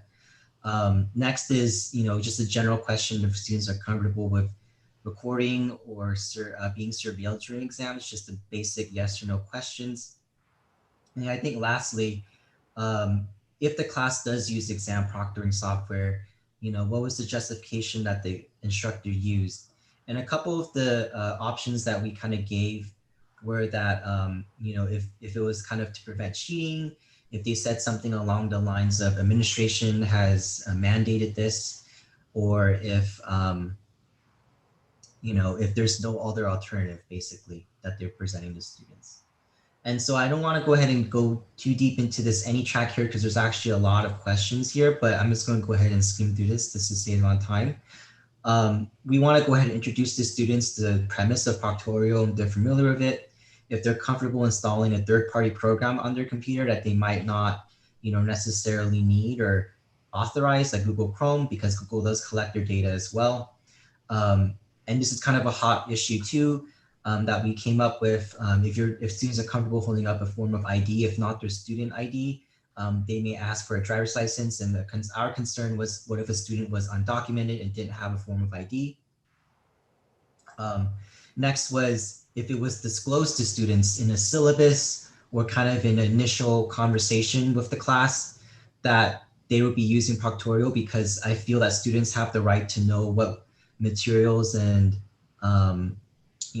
what kind of things will need to be required for them to be able to succeed in their class. Next is kind of, again, going into this whole idea of the holistic situation that we find a lot of students in. If you're able to consistently find a quiet, distraction-free environment, because we know that's not possible for a lot of people. Next is this technology needs question. So if they don't have a webcam, or if they don't have, a fast enough internet connection, we want to go ahead and make sure we address that too. And these last two questions are kind of tricky, and I maybe want some input on this, but we can't necessarily go out and ask, are you disabled? So kind of our way of going around that was asking if a student was part of the DSPS programs that, does allow for testing accommodations, and if those accommodations are being met with, whatever style the exam is being given, especially with Proctorio. So that's pretty much it. This is the visual representation. I have the actual text too, and then within the text, we have kind of the options or the multiple choice selections that we're giving to students.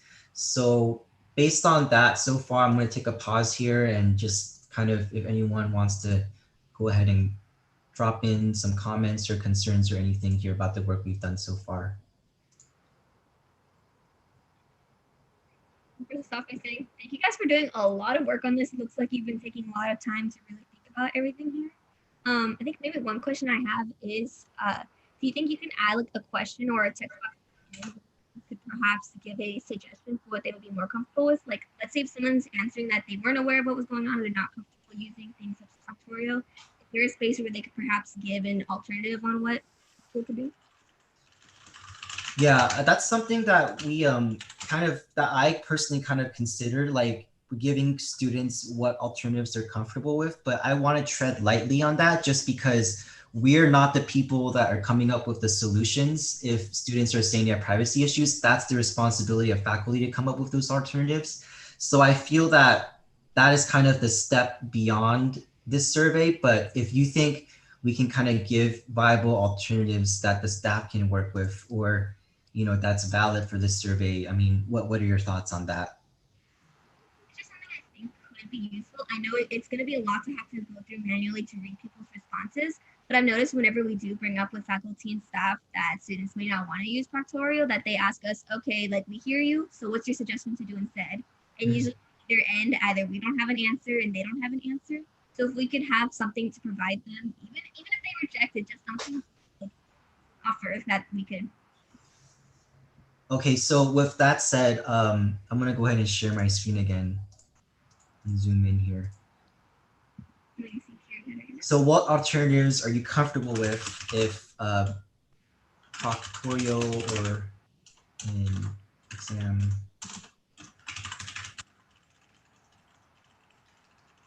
We can definitely tweak the language of this, but what are some of the options that we can give to this kind of question that Mackenzie proposed then, if you all can kind of help me come up with some here? And I noticed Carrie had her hand up. She had something to add. Yeah. Yeah, so what I was going to suggest is that you all have got friends who are at four-year institutions. Why don't you ask what else folks are using? I know Proctorial is coming out because they did a lot of heavy recruitment. It was free over the summer. Try it out. So that's the way they got folks. But I had heard like UCI has a secure server that when you log in for tests, it doesn't allow you to log on to anything else. That's not going to stop someone with a second computer or a phone. But why don't you all reach out to your friends at other institutions and ask what they're using? Use your network.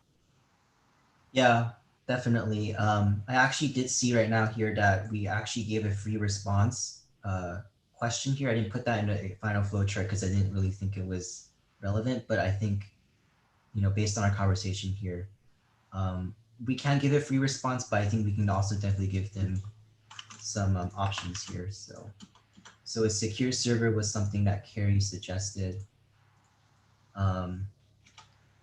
Any other alternatives that we can maybe provide, not just to students, but so that staff can kind of have a somewhat of a working answer when they get the results of the survey?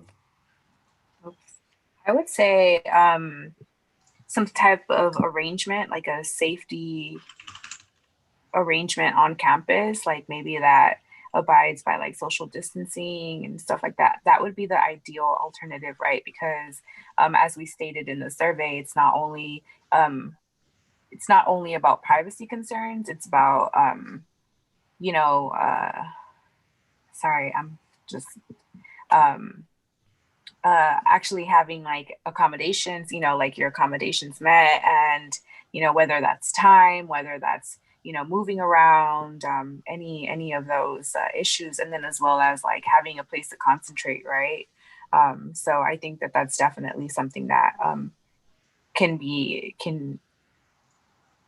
connect to this question. I think definitely that's a good idea. I think I even said this too, I forgot how long ago, but why can't we just use a big space like the gym or the Krevling Lounge and set up tables and have students come in and take in-person exams and have an actual just person in PPE and stuff monitor them.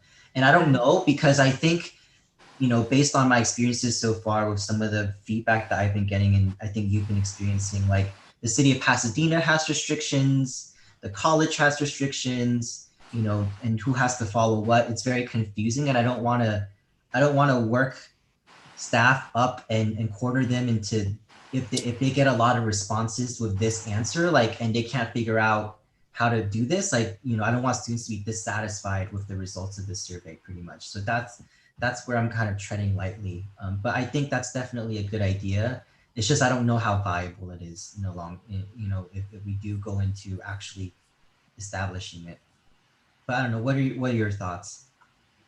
I mean, schools like Harvard and Oxford and London School of Economics and Political Science, they're not using Proctorial. They're not even proctoring exams. They're not using those kind of softwares. They're just adopting different types of examining. So like even for calculus this summer, yes, we had a multiple choice exam, but we also had to explain our answers. We had to go into detail of how we came to the conclusion. And so I think when we adopt different forms of examination, we can bypass needing things like Proctorial. I just saw a Guardian article by The Guardian of the CEO apologizing for the CEO of Proctorial apologizing for posting a student's chat logs. And so we're already seeing the precedence of the concerns that we're talking about. So I think, yeah, we need to be looking at different solutions. Yeah, and I think David made a good point. I think the reason why professors are using Proctorial and just kind of throwing it to the wind is, they kind of, their premise is we shouldn't trust students, and that's the way Proctorial kind of markets themselves to you. You can't trust your students. So, this is how you have accountability in your classroom. So I think that's something that we definitely need to communicate to staff when we present the data. But I think it's also important that we kind of go ahead and talk to students when we present them the survey. Like, I think the reason why this is being used is this, we put it in a sociological context, right? So that we get we get the results that we want. So that's something that I think I wanted to kind of point off of with what David said. But I think this is definitely kind of thinking something that we can maybe need to phrase, like alternative ways of demonstrating mastery. I'm not sure what that would look like, or this is too general, but yeah, I'll leave that there on the table for this. No, last I think question. that's a very valid question, because we used to do this before. When I was in school, in high school, the big thing was Cliff Notes, which are those Spark Notes, right? Mm-hmm. And we would read those, and the professors knew that we'd read them, so they would read them and ask us questions that weren't in the Spark Notes, Mm-hmm. right? So you just have, it's about being clever. What happened, Proctorio came in free, and again, I think you need to ask this question, why? So why have you seen the cheating? Let's talk about the cheating, because you know what, even when we do these things, if you have people meet in person, are you going to have them working on computers? They're still going to be able to look shit up, right? Are you talking about doing a paper thing? Mm-hmm. And then there is some very valid concerns with paper and spreading germs and COVID. I can see why faculty are against that. Mm-hmm. But, you know, I was asked that question, why? You know, can you explain to me, did you see this cheating? How is the cheating happening? And like David said, let's talk about alternative methods of doing this. It's something so that's not so simple that you can Google the answer, but tell us, explain your reasoning behind it. Because isn't college about critical thinking? And everything you do you should be able to have a critical thought as to why you answered it that way. Mm-hmm. It For just example, now means, go ahead. It just means that the faculty can't just run the answer through a machine and get an answer, right? They're going to have to credit. For example, in my calc class this summer as well, we had to scan all our answers. So we do the work on a page. We have to scan every single page, and then you have to write about it. And that was how you get rid of cheating. And that was all in the honor system, and you literally don't have time to look up every single answer. And great, you find the answer online. How do you do the work? You have to know it. So I don't know why a lot of math classes are switching to Proctorio, because it doesn't make sense. Because if you're going to include the work, Proctorio is not going to help anything, because they're going to have to be writing the whole time, and they can't do it on the computer. So obviously their eyes aren't going to be on the computer. There's like logistical issues there. Yeah, I agree with Kyle. I also think that a lot of teachers, they use test banks. So, I mean, that's kind of the issue, right? Like you're probably searching it up on Quizlet or something like that. But obviously, if they put time restrictions and they made more specific, I guess, course specific questions, then no like online support would help you in a time sense, right? Yeah, like Kyle said. I think Also, you go back to the whole thing. Remember how you all used to have when you have open book tests, you're like, yes, it's an open book test. But then you realize there's not enough time to flip through all of your notes. Mm-hmm. And like you said, with all of these math, especially physics, you get graded on the work you show, right? So it makes sense that you would show your work, not just give an answer. So I think ask these questions like why? Why, but what about this? And you don't have to ask them rudely, but just, you know, because they have this concern because it's their reputation online that they want to make sure that they're presenting academic rigor. But I think sometimes they don't know what academic rigor is. Mm-hmm. Because I'll give you an example. A lot of your instructors use Turnitin, and we see a lot of it. People get flagged for cheating, for plagiarism, and because Turnitin says that they've been flagged for 25%. We don't have a minimal standard to say what is plagiarism. So an instructor could say that you're plagiarism if it comes in at 12%. I've had some of my essays come in at 20% because there's some thoughts that are so general in the community. That I think what it is with, you know, the way Proctorio works and Turnitin works is we're leaving a lot of this academic responsibility up to algorithms, and we shouldn't be building our, you know, our grading system. We can do algorithms, but what I'm saying on our end is that we don't have a standard to say that if 75% of the paper or 12% of the paper comes back as flagged by Turnitin, what is considered cheating? We don't have a standard set across the campus. So we don't even know what we consider to be cheating. So kind of, and what happens in Kyle's class may take the handwriting samples, but in another class, they may not take that, right? Right. So not that we all have to have standards, because I think if we have too rigid of standards, then that locks us in. Mm-hmm. But I think, you know, asking that question, why? And why can't we embrace alternative methods of evaluation? So to kind of channel this energy here, I know the reason why I pulled this up today as a discussion item was because I wanted to kind of finalize these survey questions in order to send to Crystal so that we can get the survey going. But it sounds like based on a lot of the feedback that I received, do we need more time before we send this out? Because I was hopefully, I even drafted an email at this very top of the document to send to Crystal with this document attached and a flowchart attached. Do we need more time to kind of establish questions before we send this off for them to review? What do you all think? Obviously, this kind of moves our timeline a little bit for those of you in a privacy working group, but I just want to hear everybody's thoughts on that. I think the sooner you can get this to them, the better. Spring is right around the corner. Okay. Anybody else should? I mean, I think these are really valid concerns at the bottom here, but here, maybe it's best if I share the timeline. Let me get the link and then show you kind of where I am on this. So zoom in. So this is today, AS meeting discussion, just ignored it 6 days ago. The privacy group, I scheduled everybody to meet one more time on Monday before, I send this out. And then we will email Crystal at the end of that meeting. And then we will talk to Crystal at the end of 2 weeks on Monday to see what we can do about these questions. So we definitely have time if you all think, we need, I can open access to this document for you all to edit, to add your own questions in. But what do you think? I mean, that's assuming a lot of things. That's assuming that they'll even get us the data in October. I mean, I think even earliest, they'll probably give it to us like late November. Yeah, I mean, the wheels of bureaucracy only move so quickly. I mean, I'm kind of already,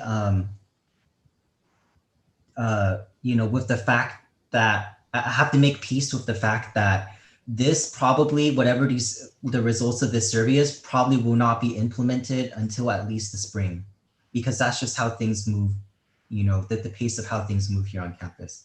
So I think as long as we get it out during the fall, at least mid-fall, when midterms are going around and students have exams and tests on their mind, that would be kind of a good time to gather the data. And I think the data would definitely be relevant because again, it is on everybody's minds.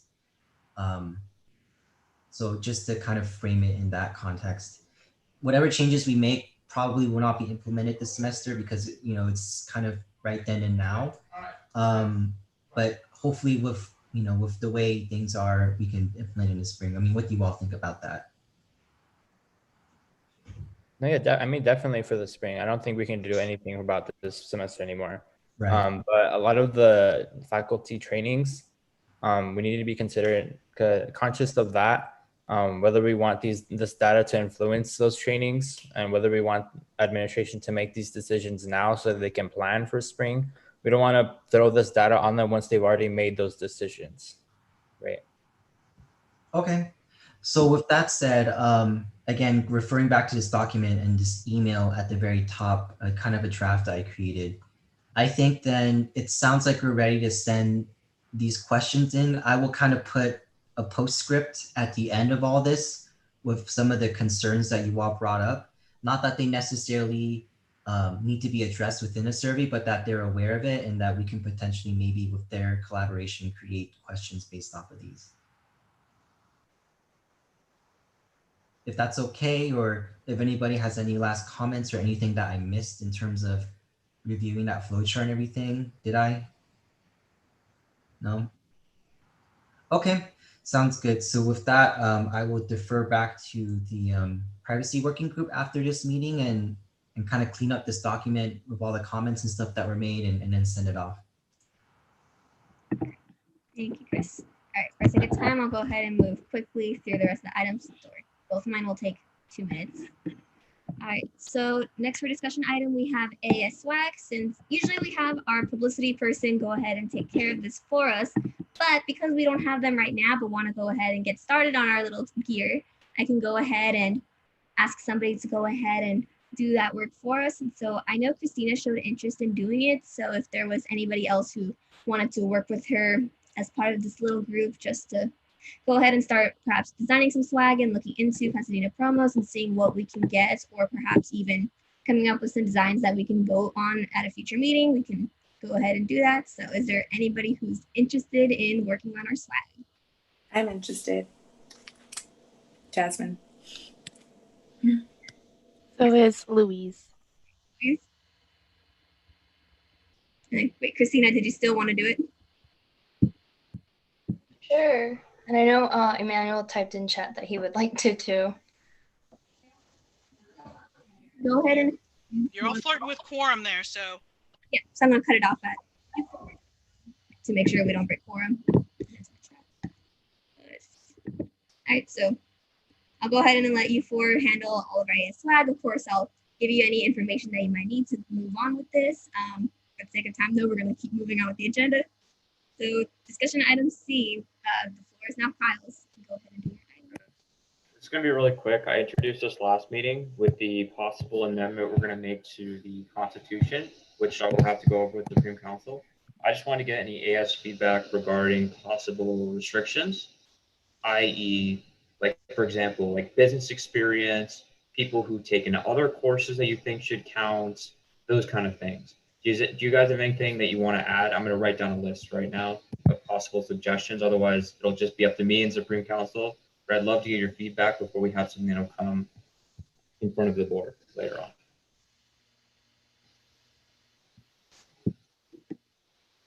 Any feedback? Do you have speech in there? I don't have speech in there as a requirement for business affairs. Can you explain your logic? Yeah, I think speech one is great in helping students communicate, being able to ensure that the message is translated as written. Yeah, I'm in speech one right now. I agree with you, Emmanuel, but I just think that maybe the specifics of speech one, which is more about, I guess, delivering a crafted speech, might be different from what you're looking for a communications officer. So it might not be as relevant. Okay, just to clarify, we're talking about the Business Affairs Amendment, and the Business Affairs Amendment is referent to changing it to mandate them to take a financial accounting class and have Excel and accounting experience.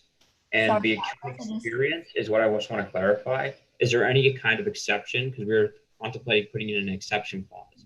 Is there any possible exceptions you want to note? Otherwise, we will just continue along the current path, and Supreme Council will draft an possible amendment and come back to the executive board later on.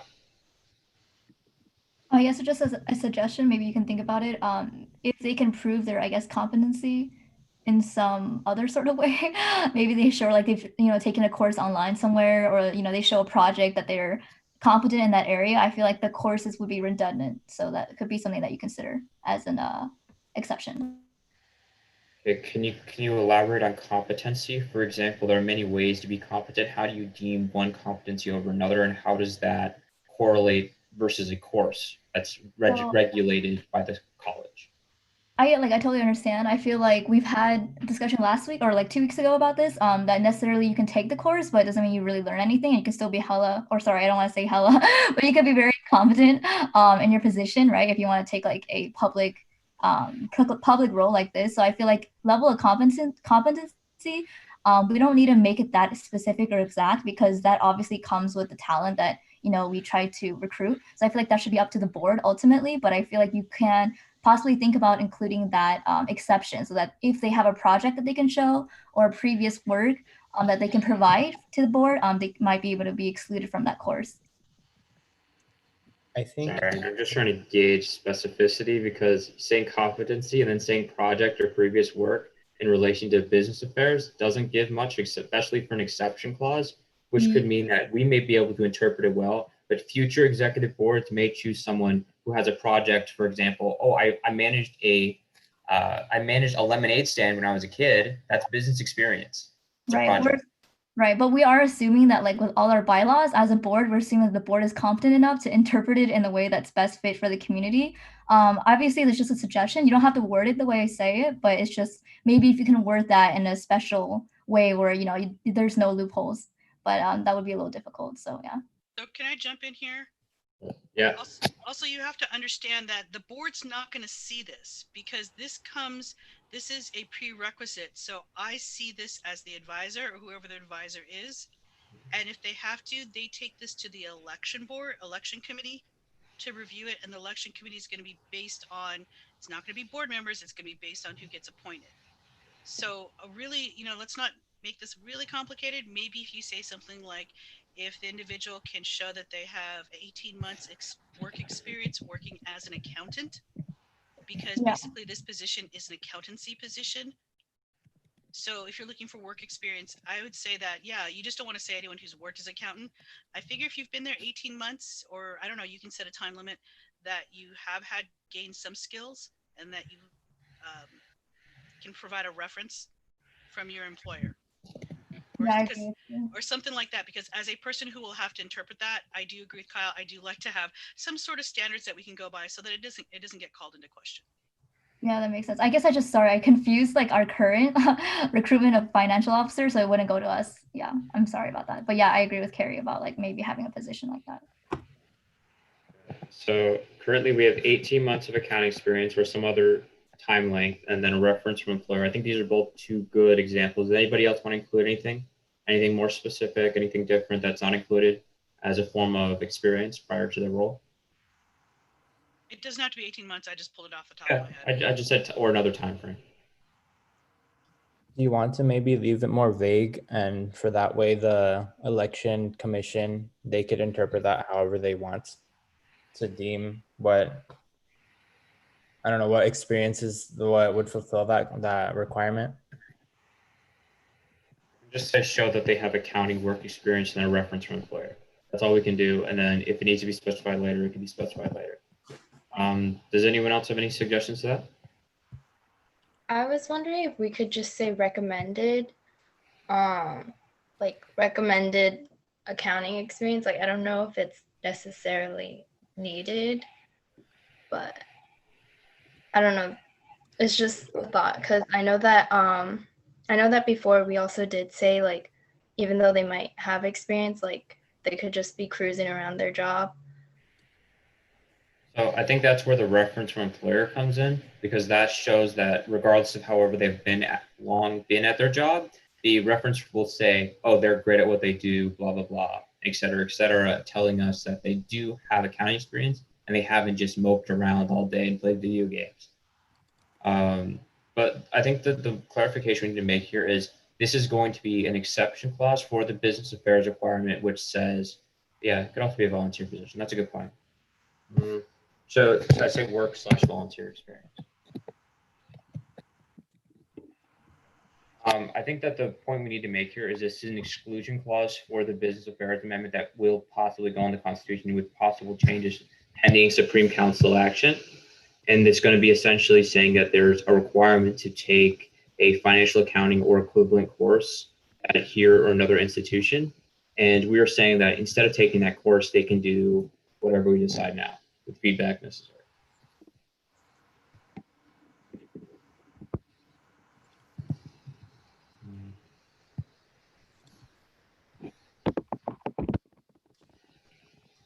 I would say no to that comment. What, David? I would say no to having that extensive finance committee.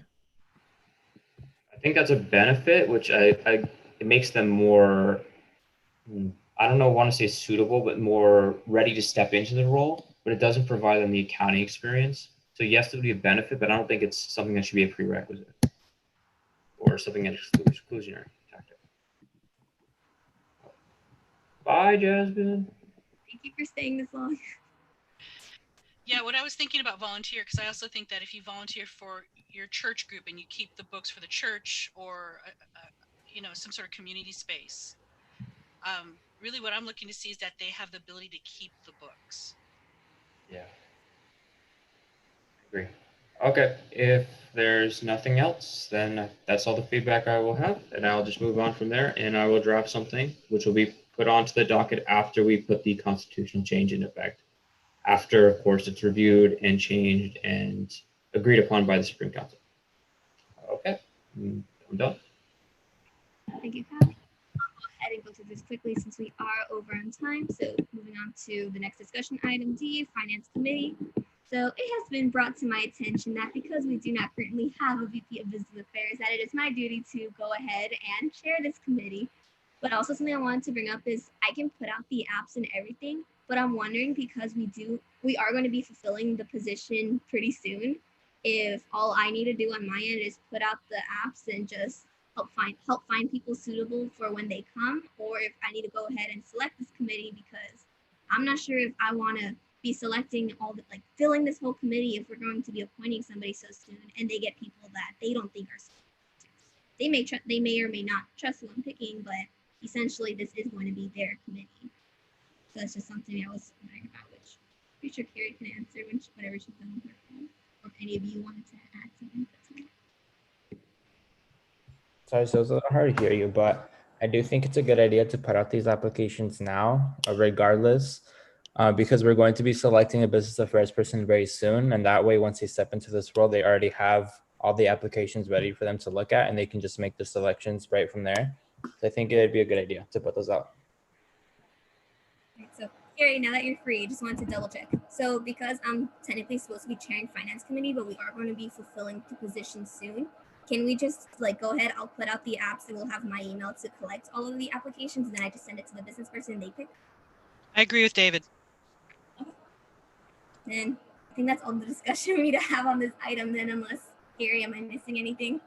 No? All right, we can go ahead and move on then. So next agenda item, appointment to college-wide committees. I currently do not have any. Carrie, have you received word of anything? Yes. You do. We would like you to appoint Jasmine, and I know she's not here, to sit on the student activity fee fund. Okay. There's certain positions, there's 4 of you that need to sit on that, and you don't have a business affairs. And so if you can appoint Jasmine to that. It's Jasmine. So because I know it also mentions campus activities and student services, do I need to list them right now as well? Or Yes, if you want to do that, I can actually give you, let me look them up. Student service, campus activities, business affairs. Because I was on this last year, so I'm trying to remember. Yeah. It is, hold on, I'll give you the exact title. I don't remember who the 4th was. AS President, Student Service, Campus Activities, and your 4th is your business person, but you don't have a business person, so please appoint Jasmine. So I'd like to go ahead and appoint Jasmine, Louise, Alex, and myself to sit in on this SAF committee. Do we have any other committees we need to appoint for? I just got an email for OER, but we already had Louise appointed for that in a couple meetings back, so I just have to email them for contact information. Mm-hmm. We already appointed her at a previous meeting. So Carrie, this SAF committee, it's dealing with with SBS and that whole thing that we were having trouble with, right? Nope. Okay, this is different. Okay, never mind. This deals with distribution of all of the funds. Okay. Mackenzie, did you appoint someone, or did someone ask you? Did someone ask you to appoint someone to the hiring committee for Dr. Juni's? Yes, we did that last meeting. We appointed Christina. Okay, wasn't sure. Thank you.